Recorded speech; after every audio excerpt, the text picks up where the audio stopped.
Bullshit. Splash. It's the No BS Marketing Show. I'm Dave Mastovich, CEO and founder of Mass Solutions, the world's only no bullshit marketing agency. Steph Curry set the all-time three-point shots made record in the National Basketball Association. Steph Curry has an amazing shot, an amazing story, but he's also an amazing storyteller. First, let's talk about the amazing shot. Steph Curry changed the game of basketball, and you hear it a lot now. While it was happening, as a basketball aficionado who loves the sport, loves coaching it, loves playing it, loves watching it, loves talking about it, has done broadcasting of it, has done writing and analysis of it. While it was happening in 2014-15 season and then the 15-16 season, you saw the shift in where shots were taken from and the frequency of three-point shots. And it happened because Steph Curry has this amazing story. And that amazing story is why it expanded and changed the game forever and goes way beyond a three-point shot. What's the amazing story? The amazing story is that Steph Curry is not a large man.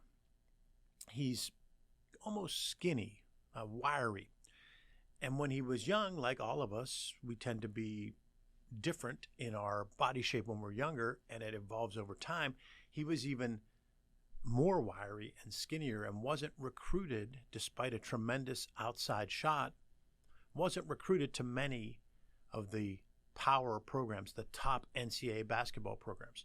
This despite his dad, Del Curry, being a tremendous shooter in his own right in an era when the three-point shot wasn't as significant. He was one of the first three-point marksmen, which now is laughable when you compare it to what's happened in the last 5 to 10 years. So Del Curry played in the NBA, had a good career, raised his sons, multiple ones are good at basketball, and Steph wasn't recruited highly because of his size. This led Steph to choose Davidson for his college education and his basketball, had a good career, got to be known as a three-point shooter.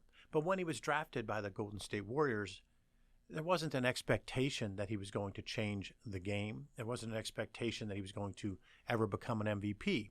The thought was that he would be a good three-point shooter.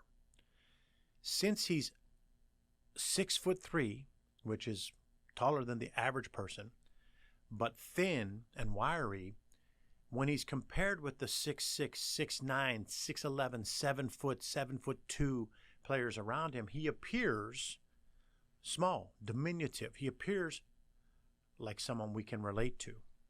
That's why his story is great, because stories are about relatability.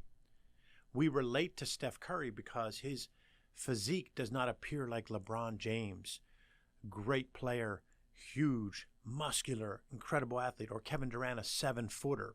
You see this person who, while 6'3", puts him above the average height of a man, he is there considered small. We don't think of him as 6'3", so he seems relatable. That starts to make his story. Then you tie in that his dad played in the NBA, but you tie in that he had to go to a smaller school for basketball that wasn't as well known.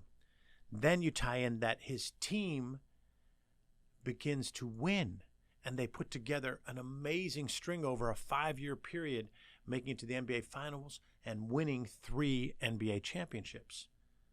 So the amazing shot leads to this amazing story, and because he has this workout routine, a pregame routine, that I've watched others mimic at the high school level, and that's great because you're getting people to work out harder with their shooting. People come to games early to watch his routine. That's part of his story. Then he makes these shots with his body shifting and moving.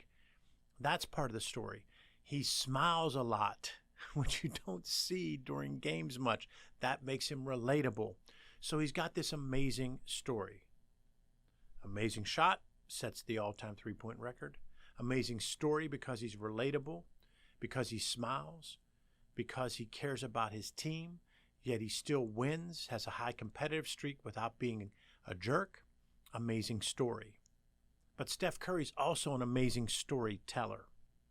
What he's done is taken his brand and been able to tactfully have a brand that gets out there without the in-your-face over-saturation of the story that you see from some athletes. So he has sparingly chosen his spots of where the brand would go. Now he recently changed his logo, and he took and made a different logo that's decent. Now I say it's decent because they explain the logo, and I think when you have to explain the logo, it sets you back a little bit, but it's okay because the explanation is rational. It forms an S and a C, and then there's another mark that makes a third mark. It's like a wing, so it has three clear notches for three-point shooting. That being said, it's still a good logo. It's crisp, it's clear, it's designed, it's fresh. They talked about it, they told the story of it. But as his storytelling, it also goes beyond that logo. It's how he chooses what to endorse. He chooses the frequency so he's not saturated.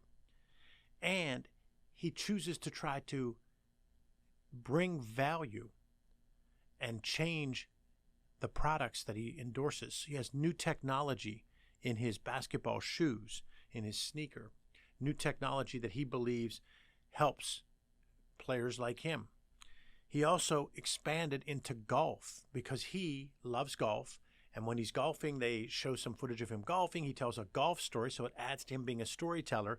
But now he's moved into endorsing the golf product and the technology on his golf product. But he's a good storyteller as well because he's a good person. And he goes out into the community. He loves golf. He gave back to rebuild Howard University's golf program. Now, a lot of athletes do stuff like that. That isn't what makes it unique. What makes it unique is that Steph does it in this way that isn't in your face, and the story barely gets told, so then that makes us want to hear more about it. He refurbished a bunch of basketball courts in the community. Again, it wasn't the big announcement and big push, but it was done subtly, which fits his style. And that's what's interesting. He can be subtle, but yet charismatic and splashy. They're the Splash Brothers, which, you know, is in essence, he can be flashy. It's just a strange thing that makes him so relatable because we all have that in us, right?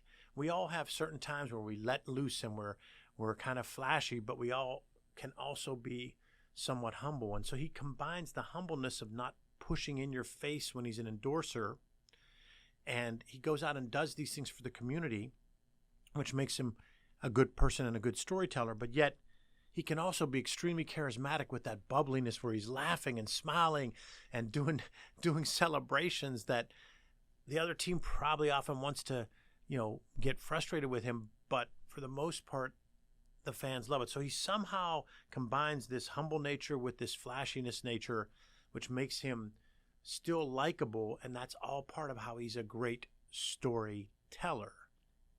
And this show is about leadership and communication and how storytelling drive leadership. So when you see a leader on the basketball court who's a leader in the community and is an amazing storyteller in addition to being an amazing shooter and having an amazing story, it makes Steph Curry someone we want to feature on this show because that third piece, the amazing storyteller that he is.